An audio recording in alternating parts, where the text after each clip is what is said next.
यशायाह अध्याय 19। परमेश्वर मिस्र को दंड देगा। मिस्र के विषय में भारी भविष्यवाणी। देखो, यहोवा शीघ्र उड़ने वाले बादल पर सवार होकर मिस्र में आ रहा है और मिस्र की मूर्तें उसके आने से थरथरा उठेंगी और मिस्रियों का हृदय बैठ जाएगा। और मैं मिस्रियों को एक दूसरे के विरुद्ध उभारूंगा और वे आपस में लड़ेंगे, प्रत्येक अपने भाई से और हर एक अपने पड़ोसी से लड़ेगा। नगर नगर में और राज्य राज्य में युद्ध छिड़ेगा और मिस्रियों की बुद्धि मारी जाएगी और मैं उनकी युक्तियों को व्यर्थ कर दूंगा और वे अपनी मूर्तों के पास और ओझों और फुसलाने वाले टोहनों के पास जा जाकर उनसे पूछेंगे।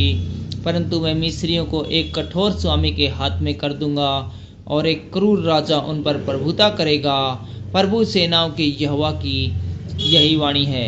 समुद्र का जल सूख जाएगा और महानदी सूख कर खाली हो जाएगी और नाले बरसाने लगेंगे और मिस्र की नहरें भी सूख जाएगी और नरकट और हुगले कुम्हला जाएंगे। नील नदी का तट उजड़ जाएगा और उसके कछार की घास और जो कुछ नील नदी के पास बोया जाएगा वह सूख कर नष्ट हो जाएगा और उसका पता तक न चलेगा।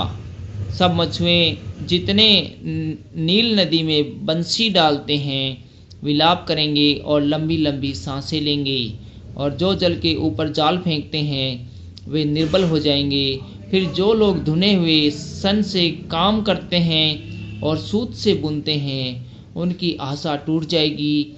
मिस्र के रईस निराश और उनके सब मजदूर उदास हो जाएंगे।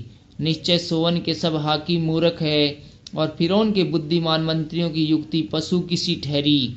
फिर तुम फिरौन से कैसे कह सकते हो कि मैं बुद्धिमानों का पुत्र और प्राचीन राजाओं की संतान हूँ? अब तेरे बुद्धिमान कहाँ है? सेनाओं के यहोवा ने मिस्र के विषय जो युक्ति की है उसको यदि वे जानते हो तो तुझे बताएं। सोवन के हाकिम मूढ़ बन गए हैं, नोब के हाकिमों ने धोखा खाया और जिन पर मिस्र के गोत्रों के प्रधान लोगों का भरोसा था उन्होंने मिस्र को भरमा दिया। यहोवा ने उसमें भ्रमता उत्पन्न की है। उन्होंने मिस्र को उनके सारे कामों में उस मतवाले के समान कर दिया है जो वमन करते हुए डगमगाता है और मिस्र के लिए कोई ऐसा काम न रहेगा जो सिर या पूंछ से अथवा प्रधान या साधारण से हो सके। मिस्र परमेश्वर की उपासना करेगा। उसमें मिस्री स्त्रियों के समान हो जाएंगे और सेनाओं का यहोवा जो अपना हाथ उन पर बढ़ाएगा उसके डर के मारे में थरथराएंगे और कांप उठेंगे।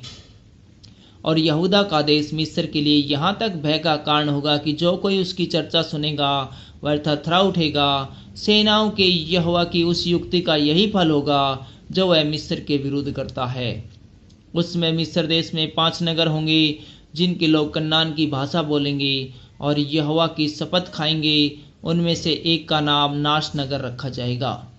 उसमें मिस्र देश के बीच में यहोवा के लिए एक वेदी होगी और उसकी सीमा के पास यहोवा के लिए एक खंबा खड़ा होगा।